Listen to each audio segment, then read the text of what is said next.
Now, look, in my column today in the Australian newspaper, I write there every Thursday, I quoted the distinguished historian and editor of Quadrant magazine, Keith Windschuttle.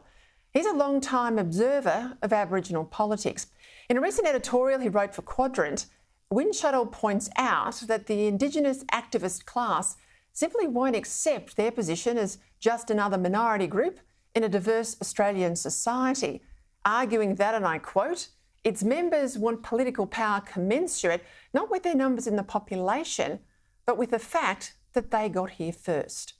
To the activist class, he says, closing the gap has never really been about improving the lot of poor Aboriginal people, but about re-establishing Indigenous people as the rightful possessors and title holders to Australia.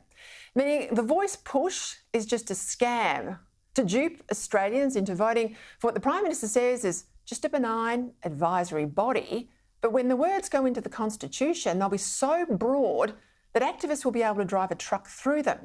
and Australians will end up with a whole lot more than they bargained for. Because the end game is not a voice advisory body, that's just a front. The end game is changing forever who we are and how we are governed.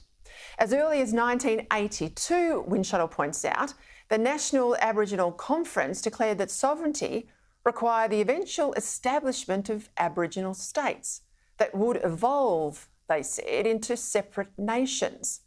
The status, and I quote, the status thus created, said the National Aboriginal Conference, would be an interim for as long as the Aboriginal nation needed to evolve to the point of being able to exercise the right of self-determination. As Windschuttle says, voters in the coming referendum should recognise that its ultimate objective is the establishment of a politically separate race of people and the potential breakup of Australia. Now, Greens leader Adam Band says he's had guarantees from the government on the very question of sovereignty, which begs the critical question, precisely what are these guarantees that the government has given to Band on sovereignty and on treaty and on these truth-telling commissions? On all of these questions, the PM's increasingly slippery, perhaps because he knows only too well that if he answers them in a way that would satisfy the Green left, he would also reveal to voters that his beloved voice is a Trojan horse to change Australia forever.